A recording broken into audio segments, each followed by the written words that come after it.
Gannon could come in and say, we had Darius Leonard in Indianapolis who we could move all over the place, and Micah Parsons sure looks like that kind of player. Let's take Micah Parsons, and then we'll see what Howie and Jeffrey decide to do in that situation if that's what they want. And we talked about this I think before. Denard Wilson, their new DB coach, was in South Carolina at South Carolina's pro day, and he was one of the coaches that put the players through the drills, and he came away in love with J.C. Horn. Will that opinion be heard in the draft room?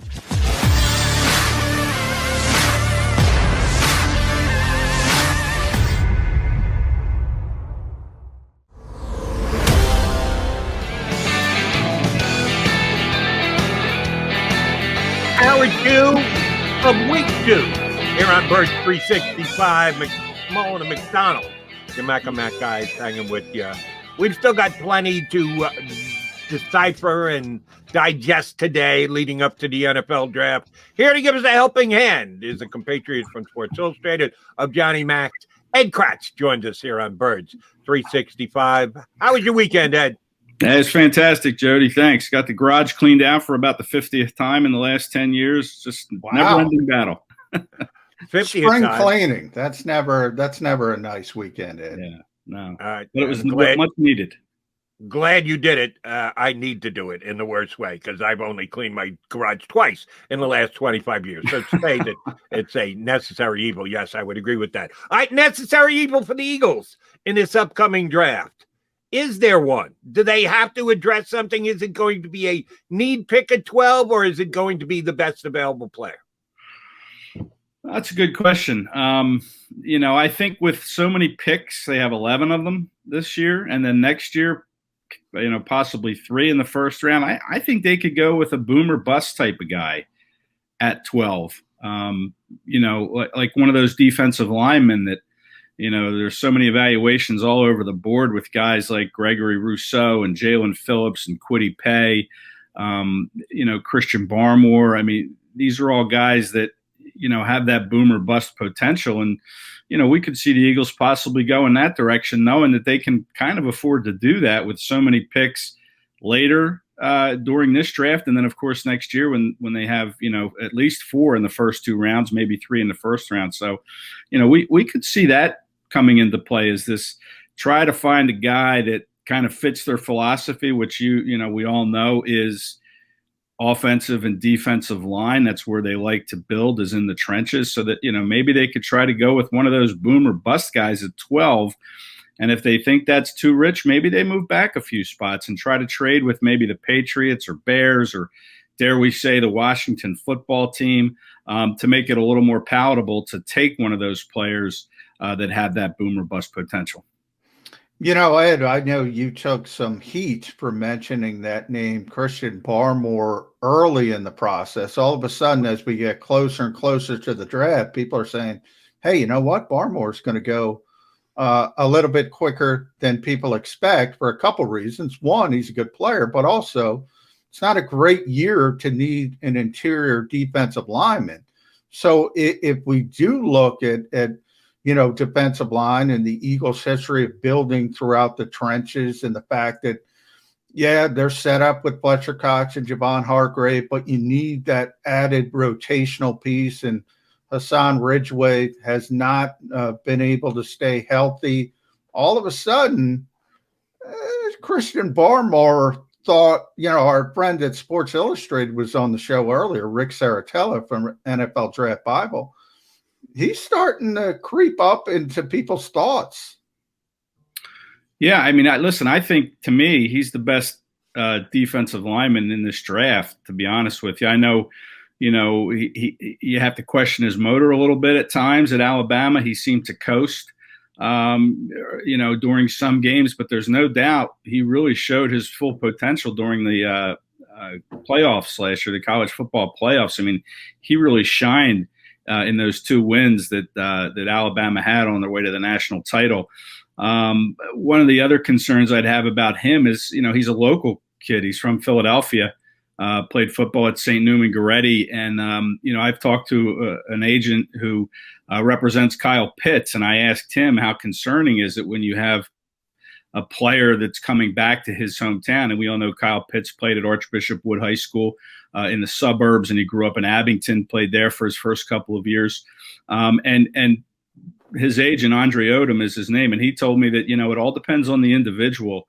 Kyle Pitts had a very stable upbringing, a very good upbringing. He didn't think it would be too big of an issue for him coming home and feeling that added pressure. We saw it affect Sharif Miller when the Eagles took him in the 4th round out of Penn State. His situation was a little bit different. Couldn't handle that pressure, couldn't kind of separate himself from, the people he grew up with. First. And by the way, I'll just jump in, Ed. Remember, I think people forget Daryl Worry. Remember the cornerback who was here for a very brief time, Philadelphia kid, got in trouble right in front of the NovaCare complex, didn't even last till training camp. So that can have a big effect. You're right there. Yeah. And again, I'm not real sure of Barmore's, background, with where he grew up and where he, came from and all that stuff. But I do know he went to St. Newman Goretti and was an excellent player there, obviously, to land a scholarship to the University of Alabama. But, that's another thing that if the Eagles were to go that direction, they're really going to have to look heavily at his background to see if he's able to kind of separate that and just come in as a normal player would and not feel that extra weighted pressure of playing for his hometown team. So, I think 12 might be a little high for Barmore, even though he is the best player in this draft.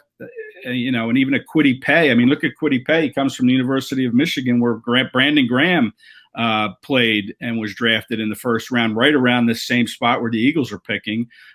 They could go in that direction. But again, I think if you're going to go boom or bust, I think you try to trade back a little bit, because these guys are still going to be sitting there, in the later teens or wherever you choose to move back to.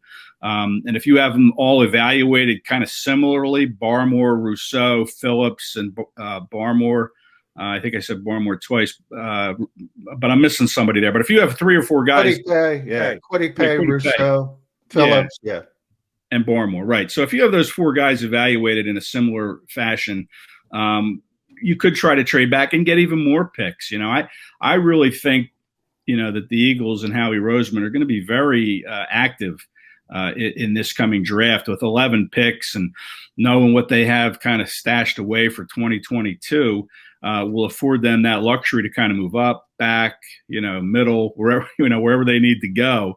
And then you still have Zach Ertz in play here that you could use as kind of a sweetener in any deal to perhaps move up. I fully expect Zach will be traded at some point during these 3 days at the end of the month.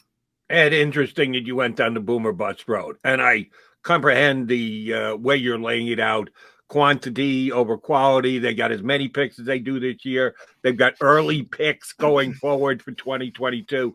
It does give you license to do something like that on paper. But how about a reality check? Should Howie Roseman have the right to do that, to take a boomer bust pick? Because Doug Peterson got shown the door. I said all season as the season was unfolding, a.k.a. falling apart, they needed to do one of 2 things. Either keep guys together and give them one more shot, or get out the broom, sweep it clean, blow it up, and get a whole new regime in here. They split the baby. They fired the coach but kept the general manager, which to me means Howie Roseman's got to be on a hot seat. Do you go boom or bust when you're on the hot seat? Or am I just giving my opinion that Howie Roseman should be on the hot seat? And the truth is, because Jeff Lurie has always given Howie Roseman the benefit of the doubt, he's not on a hot seat with the owner. Yeah, listen, I think he should be on the hot seat, whether or not he actually feels that temperature, because, he is pals with Jeffrey Lurie. They've been together forever. He's kind of like, Jeffrey's son at this point, I would say. So maybe he feels comfortable enough that, listen, let's dare to be great, and when you try to be great, you have to take some chances. Look at you guys putting this show together, you're daring to be great. You got to put yourself out there, right? So, I think that, he could have that mindset as, hey, let's mix this up. Let's stop with, trying to play it safe all the time, and taking the safe pick when we could try to reach a little bit, in a year where evaluations have kind of been all over the place with a lot of players without with this COVID environment that's impacted things. There's been no combine. Obviously, there's been stops and starts to many college football seasons. So many players have opted out, and you wonder how that's going to make some GMs around the league feel. Is will they be willing to take a player who has opted out, even if it's for very good reasons? And a lot of these players, I've been on so many of these pro days. I know John has too with these players, and they all seem to have good reasons for opting out. But, is that going to play in some GM's minds? And how will, Howie and his staff feel about some of the explanations for these players opting out? It's just you're going to have to factor all that in, and you're going to have to decide, do we want to reach and be great and hope we hit the boom, not the bust? Let's do it, because we have the comfort of knowing we have so many picks that if, we can still try to find some players that maybe are a little bit safer later. Well, I can tell you that I've been great with the green screen this morning, so I there's room for improvement. But number one, I think what Jody brought up about Howie Roseman. Look, I think the best case scenario, worst case scenario for any GM in this league, and I look at Chicago as the best example of this. Those guys have to win. Ryan Pace and Matt Nagy, they have to win. So when you have to win, a lot of times you make bad decisions because you're looking at veteran players. You got who's going to get you the extra win or two this season, as opposed to looking long term. So, while I would maybe concur that Jeffrey Lurie should have fired Howie Roseman, now that he's back, he should be able to do whatever he wants, and he should be able to build long term. I think that's the best way to go about it. And when I look at these first two picks, I look at them in concert, 12 and 37. And what Rick Saratella said, wide receivers deep again. It's really deep. So I don't necessarily want the wide receiver. If I can't get Jamar Chase, I can get a good wide receiver at 37. I can't get a good interior defensive lineman. I can't get a good offensive tackle, maybe a little bit better. But does that shift your thinking if you look at those two picks in concert and saying, I can get the wide receiver later, so let me take whatever here at number 12? Well, we've seen the Eagles get in trouble with that thinking in the past, with this great running back class back in 2017. And I know they tried to move, get Dalvin Cook, but the Vikings moved ahead of them in that draft. But, if you sit there and you wait too long, and then that little run passes you by, and the Eagles ended up with Donnell Pumphrey, in that draft. Yeah, which was terrible. But you don't want to say that, we'll just keep, we'll wait because it's a great class. If you feel that there's somebody there that you really like, and maybe there's a fourth wide receiver, for instance, that you like, and you say, you know what, he'll still be there. He may not be. So you really kind of have to me, I don't think you can wait. I think they did that with defensive tackles in the past, a good defensive tackle draft. They wait too long. You don't want to risk losing somebody you like and just say, well, it's a deep class, we're going to wait till the third round. I think if there's somebody there you want, you'd be aggressive, and you take him where you want to take him. I could see the Eagles even trading back, and I know this has gained some steam. I've thought this all along, is they could trade back into the first round. There's some candidates there, the Cleveland Browns perhaps at 26, maybe the Jaguars at 25, the Bills at 30, and try to take, a player like Terrace Marshall, who I know they've talked to multiple times. We were on his pro day, and, he said, yeah, he's talked to Philly. He didn't say how many times, but the way he said it implied that he's talked to them many times. So, they like Terrace Marshall. He's got that size that I think they probably need, at receiver. But yeah, I wouldn't wait, and it's the same with the cornerbacks. The cornerbacks, it's a fairly deep class in the first 2 days, and I think it thins out a little bit. But if you want a corner, and you need a corner if you're the Eagles, you got to get them. and maybe that's the safe pick for them at 12 is, listen, there's 3 good corners in there, depending how you feel about Caleb Farley and his back injury, that we're just going to go with the safe pick. We're going to take the corner that we think can be here for the next 10 years and be our guy to kind of replace Darius Slay when this contract. I mean, Darius Slay's cap hit in 2022 is ridiculous. Yeah. But you got to find corners. You just laid out a great path, though. Say I get you J.C. Horn and Terrace Marshall. That's a pretty good haul. Yes, it is. And I'd be okay with that, too. When was the last time the Eagles had a great haul like that? I mean, I went back, and I would think like 2013 when they took Lane Johnson and then Zach Ertz 1-2 in the 2013 draft. That was a fantastic draft. They didn't do much after that. I mean, think Benny Logan, who gave them some productive years, came in some years, yeah.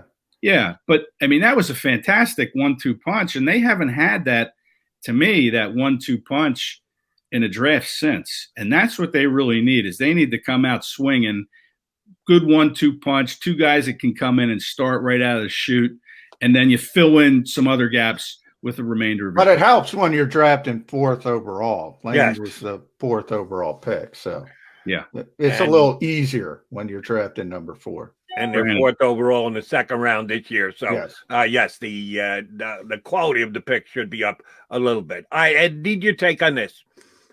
Little did I know last year that the coaching staff had as much influence in the Eagles picks as it did. Howie Roseman lets us find out after the fact that the Jalen Reagor selection was kind of dictated to him by the coaching staff, that they thought Jalen Reagor would be a better fit than Jefferson was. I didn't really know that was how it worked with the Eagles. Still don't.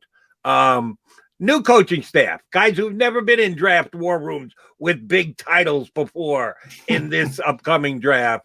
The coaches have any say, or will they be listened to? I'm sure they're going to be there. I'm sure they're going to get their 30 seconds, but will Howie Roseman intake what they say and allow it to influence him at all? How is the coaching staff / Howie Roseman relationship going to work coming up in this draft?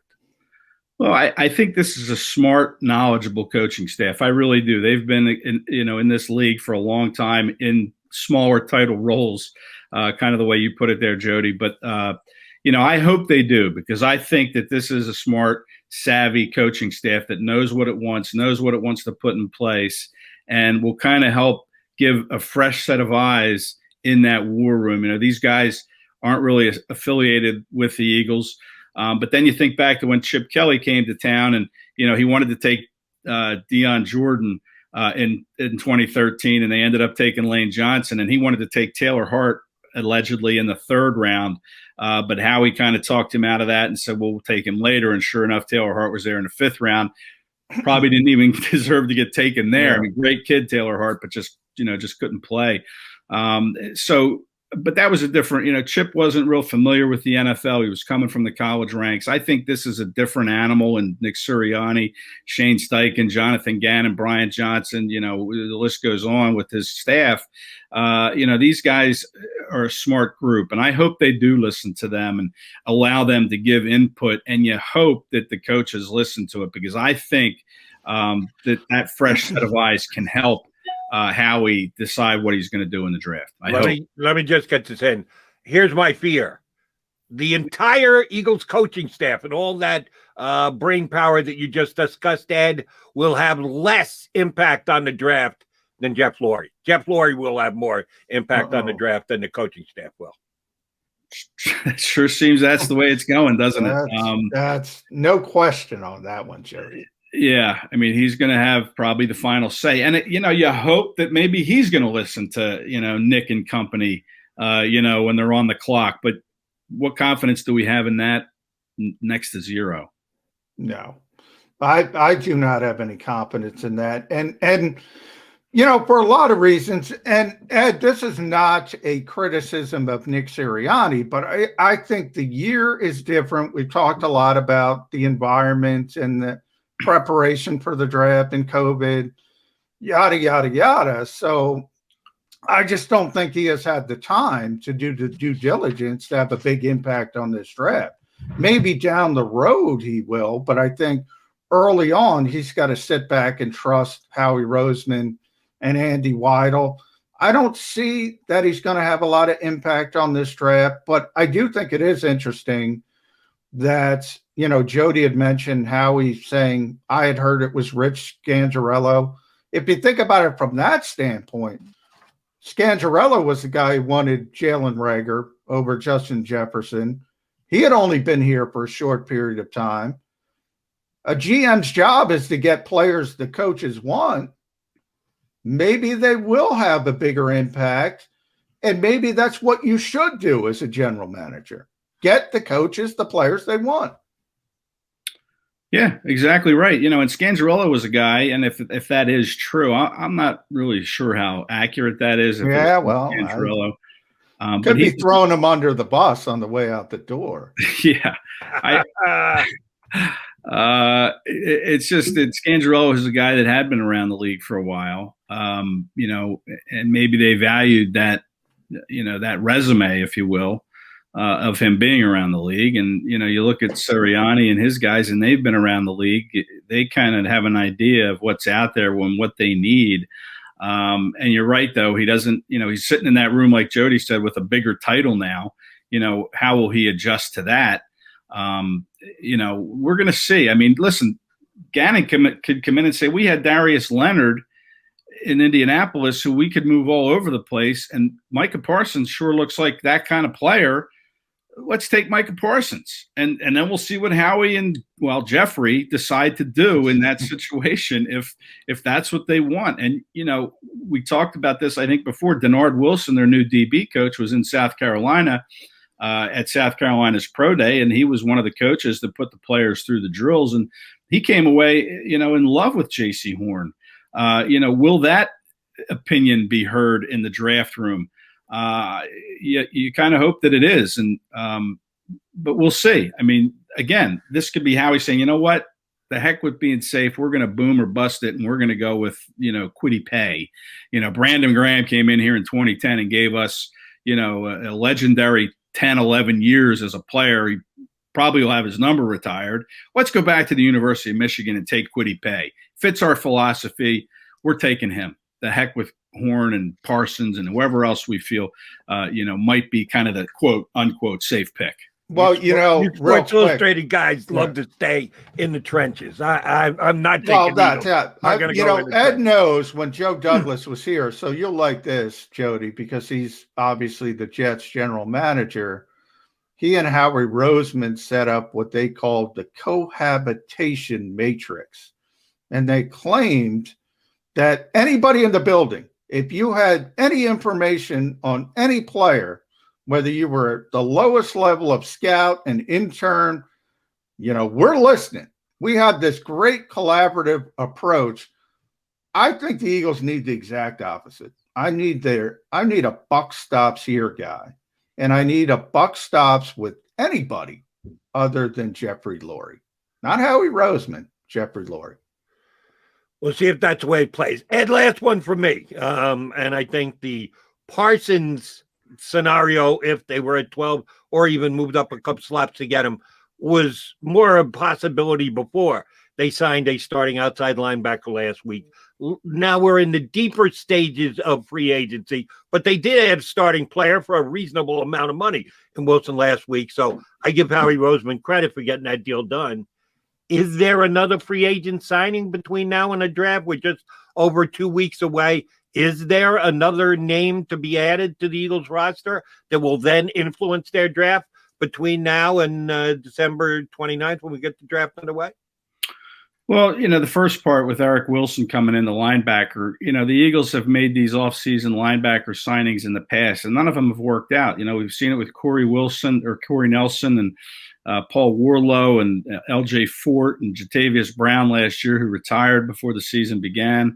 I'm not sure I'd put a whole lot of stock in them not continuing to look at linebacker in the draft and, just throw it open to competition. And remember, you still have Davion Taylor at linebacker and Sean Bradley, who, you're going to hope can take that step from year 1 to year 2 in a new system. That are also on the roster, but I don't think that precludes them from taking a linebacker early. I really don't. But as far as what was the second question again? Will they sign someone between right. now and the draft? Someone, Yeah, I think positional player. Yeah, I think cornerback is certainly somewhere they have to look. They're going to go. I think it's a 2 cornerback draft, like it was in 2017 when they swung and missed on Sidney Jones and Rasul Douglas. I think they go 2 corners in the draft, but I think they could add a veteran cornerback. And there's still a couple guys out there. And I floated out there Rasul Douglas a couple weeks ago. Listen, he was a guy that showed to be a pretty good tackler, a pretty good guy in coverage. In press coverage. Couldn't cover deep, but now you're going to play that cover 2 with 2 safeties back there. Rasul Douglas could fit and probably would come cheaply at this stage. And he's just a guy you throw into the mix. At this stage, I don't think you're looking for somebody to come in and start. I think you're looking for somebody to come in and compete, and maybe a veteran who can kind of show some of the younger guys how it's done, but not necessarily be a starter. But I think they could go corner at some point, in these next 2 weeks before the draft. And, there's the TJ Curry kid from the Colts that could interest them. Gary and Conley, I believe, is still out there. Yeah, he's still out there. Steven Nelson.